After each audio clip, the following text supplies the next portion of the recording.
Bonjour à tous et bienvenue sur ce nouveau podcast ASMR.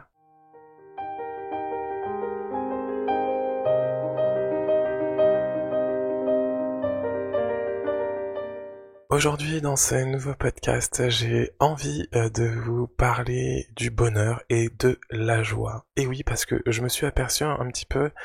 que dans mes différents podcasts, je vous ai apporté des sujets qui étaient relativement lourds,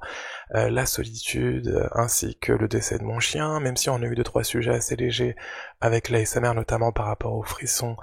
et aux tingles. Aujourd'hui, j'avais vraiment envie de vous apporter un format podcast un peu plus réconfortant avec des notions de joie et de bonheur, comment faire entrer le bonheur et la joie dans sa vie, savoir déceler les moments joyeux de sa vie, enfin plein de choses qui vont concerner ces petits moments qu'on adore et que notre corps apprécie. Et avant de commencer, je tenais à vous remercier pour l'engouement qui se trouve sous mes parties commentaires de ce podcast ASMR sur YouTube, et également aussi, je ne vous oublie pas, les écoutes sur toutes les plateformes de streaming, notamment Spotify. Merci à vous tous, ça me donne vraiment de la force pour continuer ce format qui de plus en plus, je trouve sa place sur ma chaîne ASMR. Et pour commencer ce podcast sur le sujet du bonheur, on va se poser la question un petit peu de qu'est-ce que c'est que le bonheur. Du moins, je vais me poser la question de qu'est-ce que c'est que le bonheur pour moi, comment j'ai pu le vivre et comment je le ressens. Alors, le bonheur pour moi, c'est vraiment ces moments privilégiés que vous avez seul ou avec vous-même, où vous vous sentez extrêmement bien. Alors pour certaines personnes, ça va être tout simplement passer du temps avec sa famille, ou alors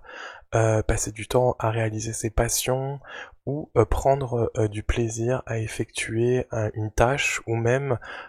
être bien dans son environnement professionnel. C'est vrai que dans nos sociétés actuelles, il est dur parfois de savoir si on est vraiment dans une situation de bonheur ou plutôt une situation de malheur. Il y a plein de choses aujourd'hui, je trouve, qui rentrent en ligne de compte, que ce soit les informations, les médias, les différentes choses qui nous entourent, les mauvaises nouvelles qu'on peut avoir de son entourage proche ou de son entourage lointain. Et c'est pour ça d'ailleurs des fois, et on en revient un petit peu au sujet de la solitude et de mon ancien podcast, que des fois être seul c'est pas forcément une mauvaise chose pour pouvoir trouver le bonheur. Le bonheur et la joie, c'est vraiment aussi de pouvoir faire quelque chose, d'accomplir quelque chose qui est réalisé comme on le souhaite, que ce soit dans le travail, dans les passions, que ce soit dans la réalisation, je ne sais pas, d'un mariage ou d'un anniversaire où la fête s'est extrêmement bien passée, où les festivités se sont très bien passées. On éprouve tout simplement ce sentiment de joie d'avoir réalisé une bonne action. Et ça peut être aussi dans la vie de tous les jours. Ça peut être tout simplement se dire, ok, cette semaine, je vais cuisiner parce que j'en ai marre d'acheter de la junk food, d'aller au McDo, d'aller au Burger King, d'aller m'acheter un kebab ou un tacos, et de me dire, ok, cette semaine, je cuisine, et je vais me faire plaisir tout simplement en me délectant des plats que je vais réaliser. C'est pas évident des fois de trouver le juste milieu entre se sentir forcé de faire des choses pour pouvoir trouver le bonheur, et des fois avoir le bonheur de façon innée. Des fois ça nous tombe un petit peu sur le coin de la tête, on se dit tiens, c'est une super nouvelle ce qui vient de m'être annoncé, peut-être une promotion au travail, ou je sais pas, un enfant qui est programmé, qui arrive enfin, ou alors une relation amicale qui se débloque soudainement après 5 ans de conflit. Donc tous ces moments-là de bonheur sont vraiment privilégiés, et je pense aujourd'hui que ce podcast, il me permet aussi pour moi de vous dire qu'il est bien vraiment de les capter, de les sentir, et de s'en nourrir aussi, et de se dire ok, là j'ai vécu un vrai moment où j'ai été joyeux, où j'ai eu du bonheur, où je me suis pas senti en contradiction avec ce que j'avais envie de faire et ce que j'ai réalisé. Vraiment se sentir droit et ancré dans le sol avec ses aspirations et ses objectifs profonds qu'on a, ça peut vraiment permettre d'avoir le bonheur. Et pour moi, c'est l'un des bonheurs les plus satisfaisants que j'ai, en tout cas, que je peux ressentir au quotidien dans ma vie, en plus de créateur de contenu. Pour exemple, les moments les plus joyeux pour moi dans ma vie, ça a vraiment été l'accomplissement de grandes tâches, de grands travaux que j'ai dû mener. Par exemple, pour ma chaîne YouTube ASMR, vous savez que j'ai repris ma chaîne il y a à peu près maintenant 4 ans. Ça a été une reprise très compliquée, très dure, parce que j'avais fait une énorme pause et que avant cela, j'étais vraiment pas parti dans l'objectif, ou alors à moitié on va dire, de faire de ce travail une vraie, de cette passion je dirais, une vraie carrière professionnelle. Et ce chantier, il m'a mis à peu près 3 ans pour pouvoir avoir de la réelle satisfaction et de me dire ok, là Nicolas, ce que tu as fait, c'est exactement ce que tu attendais, et j'ai pu découvrir un bonheur en fait, une joie extrême à avoir réalisé une tâche totalement accomplie de A à Z comme je le souhaitais. Donc ça fait partie pour moi des choses aujourd'hui qui me mettent bien, euh, qui me calent dans un environnement où je me sens satisfait de moi-même, mais pas que. Les moments privilégiés aussi où je retrouve ma famille, mes amis, où je danse, parce que j'adore danser, où je chante, où je suis vraiment sur des choses beaucoup plus créatives. Ça fait partie aussi des choses qui sont importantes pour moi, pour mon équilibre. Et encore une fois,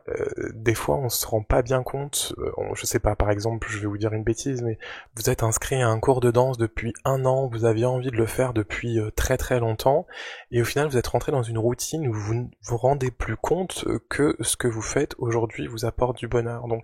je pense qu'il est bien de temps en temps juste de se focus un peu et de s'arrêter un petit peu et de se dire ce que je viens de vivre, c'est exactement ce que j'attendais il y a quelques mois ou il y a quelques années. Donc prendre plaisir en fait à avoir du résultat. Je vous dis ça facilement aujourd'hui, mais je peux vous assurer que pour moi c'est encore un travail de tous les jours de savoir si vraiment j'ai été dans une situation de bonheur ou de joie, ou si cette situation vraiment a été neutre ou encore catastrophique. Donc un petit examen de conscience, des fois c'est plutôt pas mal pour savoir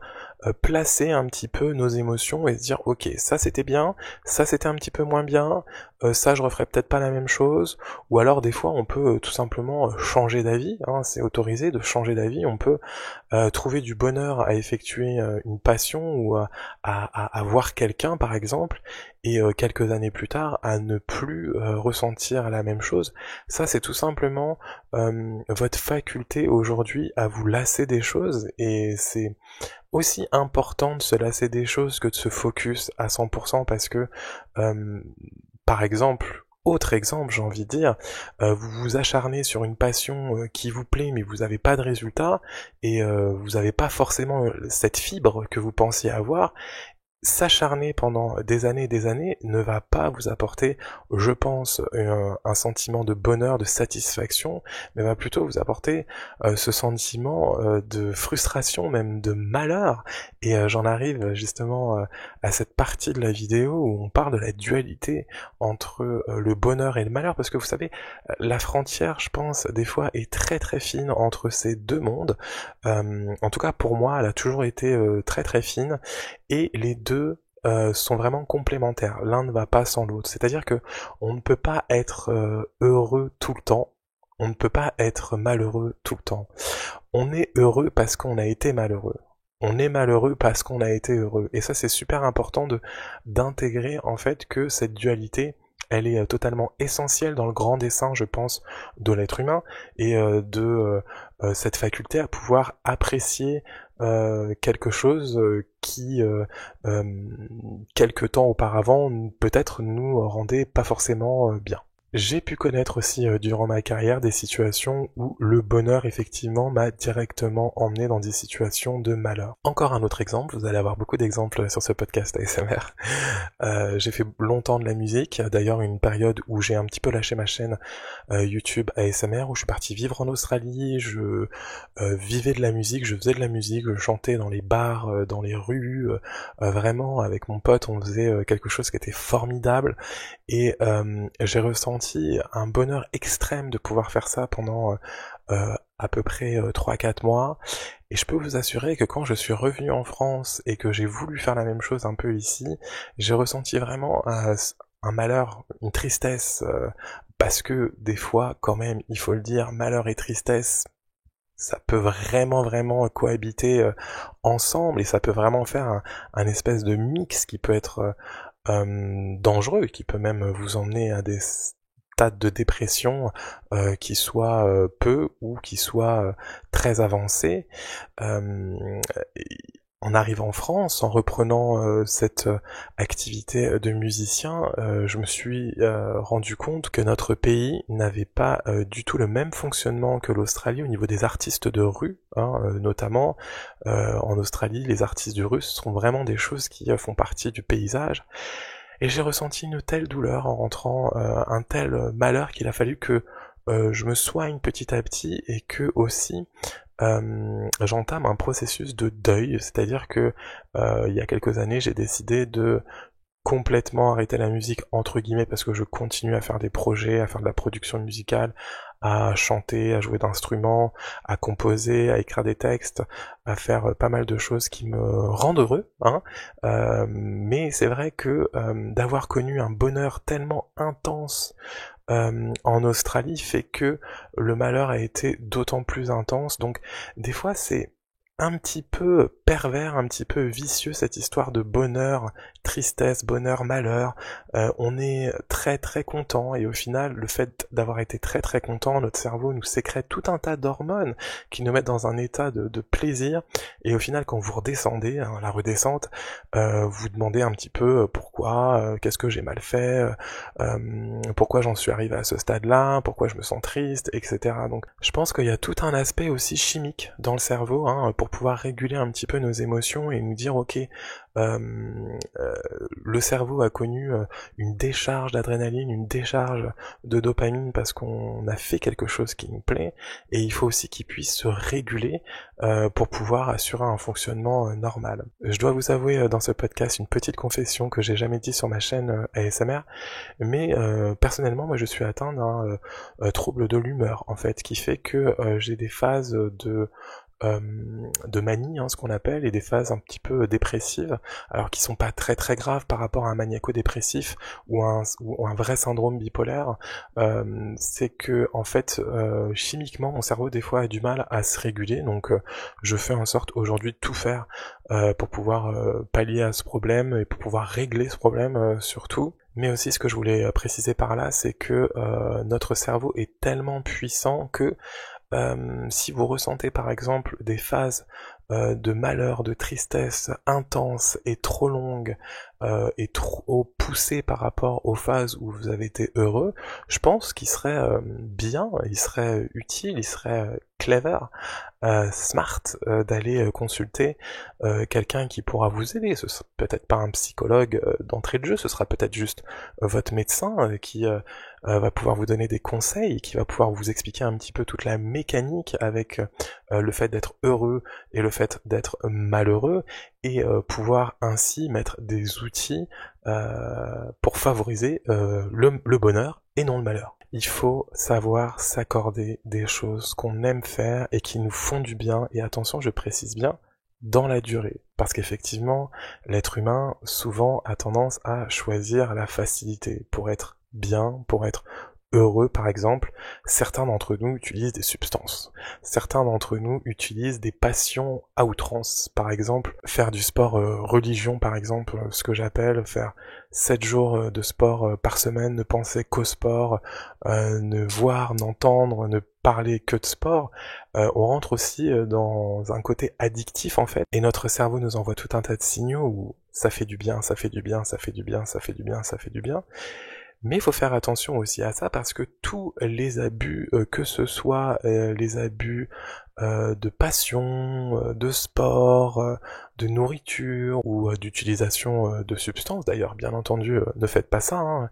Si vous avez vraiment envie d'être aidé, n'hésitez pas à aller voir un professionnel qui lui pourra vous aiguiller vers des solutions durables. Mais ce que je veux dire par là, c'est trouver le bonheur, c'est savoir trouver des choses, des activités, des rendez-vous, des routines qui vous mettent bien sur le long terme. Ne tombez jamais dans la facilité, je vous parle d'expérience. J'ai toujours eu des fois tendance à choisir un petit peu la facilité plutôt que le bonheur sur le long terme. Depuis mes 32, 33 ans maintenant, j'essaye de vraiment m'occuper, de vraiment tâcher à avoir des actions qui me permettent d'être heureux sur le long terme, qui me permettent d'être heureux sur le moyen, voire très long terme, faire du sport raisonnablement, me faire à manger raisonnablement, me faire une activité solo raisonnablement aussi, parce que on n'est pas tous Crésus, voir ma famille, passer du temps avec ma meilleure amie, regarder un documentaire. Alors moi ça c'est ma grande passion, j'éprouve vraiment du plaisir à regarder des documentaires. En ce moment je suis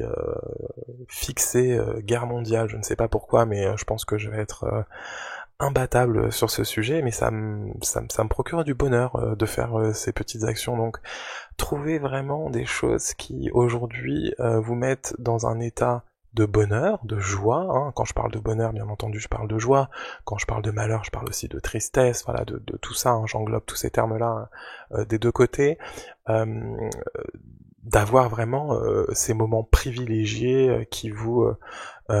apportent satisfaction. Ça peut être aussi regarder une vidéo ASMR le soir, ça peut être votre petit bonheur. Attention, pareil, ne pas en abuser. La ASMR c'est comme tout. Moi ce que je conseille c'est de regarder 1 à 2 vidéos par soir et de faire des pauses en général toutes les 2 à 3 semaines d'au moins 4-5 jours pour pouvoir permettre à votre corps de recharger un petit peu tous les systèmes, tous les mécaniques qui vous donnent cette relaxation quand on regarde l'ASMR, et ça c'est super important. Donc toujours être dans l'équilibre entre l'utilisation des petits moments de bonheur qu'on va sélectionner, et bien entendu de l'autre côté ne pas en abuser, parce que en abuser vous fait rentrer dans un système où limite vous rentrez dans une dépendance, et quand vous rentrez dans une dépendance vous faites du bien pour en fait oublier quelque chose d'autre, hein. Et ce quelque chose d'autre en général c'est psychologique, il faut le travailler en fond. Donc des petites actions, des petits changements aussi. Moi je vais vous raconter quelque chose qui est tout bête, mais des fois je me sens un petit peu triste, un petit peu voilà, j'ai l'impression de tourner en rond à la maison, je regarde mon appartement, ça me plaît plus trop. Je prends un week-end du vendredi soir au dimanche soir et je change tout mon appartement. Donc moi j'ai la chance d'avoir un appartement qui est quand même assez grand, j'habite seul, donc je peux faire plusieurs dispositions. D'ailleurs ceux qui me suivent savent que j'ai changé à peu près une quinzaine de fois de disposition, et à chaque fois que je change de disposition, ça me fait vraiment un petit électrochoc, un électrochoc de plaisir et de bonheur, où j'ai l'impression de redécouvrir mon chez moi. J'ai l'impression que mon chez moi est plus grand, mais en fait je suis trop bête, j'aurais dû mettre le canapé là, c'est totalement juste de le mettre là et pas de le mettre là. Et tout ça, ça m'apporte de la satisfaction. En fait, la création du bonheur passe vraiment par votre capacité à vous l'apporter, hein. Ça c'est important parce que elle peut tomber, comme je vous le disais, par hasard, parce que je sais pas, vous avez gagné au loto, ou je sais pas, vous avez gagné un tirage au sort, ou vous avez une bonne nouvelle qui vous arrive, mais vous n'avez pas contrôlé en fait l'émergence de cette nouvelle. Mais la plupart du temps, il faut être honnête, il faut bien savoir que le bonheur, on se l'apporte à soi-même. Et c'est ce qu'il y a d'ailleurs de plus important d'ailleurs, et je pense que c'est une question fondamentale de l'être humain, c'est un petit peu pourquoi je suis ici, pourquoi je fais les choses, et pourquoi je devrais faire les choses, puisque la vie n'est qu'un passage en fait. Oui, la vie n'est qu'un passage, mais la vie est aussi faite de moments de bonheur, aussi de malheur, on est d'accord, qui vous permettent de construire votre âme et d'avoir vraiment rétrospectivement une bonne image de vous, une fierté, quelque chose vraiment qui vous galvanise et qui vous permette d'évoluer et de continuer votre chemin en tant qu'être humain, que ce soit seul ou accompagné, parce que le bonheur on peut le trouver seul, mais on peut très bien le trouver avec son compagnon, avec ses enfants, avec ses potes, avec peu importe en fait, à partir du moment où les gens vous apportent un bonheur modéré bien entendu, qu'on rentre pas dans un bonheur d'exagération, j'ai envie de dire, hein. Ça c'est pareil pour tout. Et on en revient toujours à cette fameuse balance. De toute façon, il faut savoir doser la quantité de bonheur qu'on s'impose, parce que il est quand même beaucoup plus compliqué de gérer la dose de malheur qu'on reçoit. Ça c'est vraiment une variante par contre qu'on a du mal à contrôler, sauf pour certaines personnalités qui ont une tendance à s'autodétruire de façon grave, je parle, c'est-à-dire de rentrer dans des états où on peut s'en vouloir tellement que on peut se faire du mal. Donc voilà, je pense que ce podcast aujourd'hui, il est là vraiment pour vous dire que la majorité quand même, je pense, des émotions qu'un être humain devrait recevoir, c'est quand même le bonheur, que le malheur, lui, il est indispensable pour pouvoir apprécier votre bonheur, mais bon, je pense que quand même, je ne vous apprends rien, et que le bonheur aussi se cherche, se trouve, arrive parfois de façon tout à fait inopinée, mais surtout, il se cherche. Et si vous le cherchez, je vous assure que vous allez le trouver. J'espère en tout cas que ce petit podcast sur le bonheur vous a fait plaisir. Vraiment, merci pour tous ces commentaires. Voilà, je vous le redis, je l'ai dit en début de podcast, je vous le redis en fin de podcast parce que c'est important pour moi de vous voir, de vous sentir dans les commentaires pour continuer à faire évoluer ce format. Si vous avez des sujets aussi que vous voulez me proposer sur ce format de podcast ASMR, ça se passe bien entendu en commentaire ou sur Instagram. Pour ceux qui me suivent sur Instagram, vous pouvez m'envoyer un message pour me laisser vos petites suggestions. En tout cas, j'espère que tout ça vous a plu. On se retrouvera dans 2 semaines pour un nouvel épisode de podcast ASMR.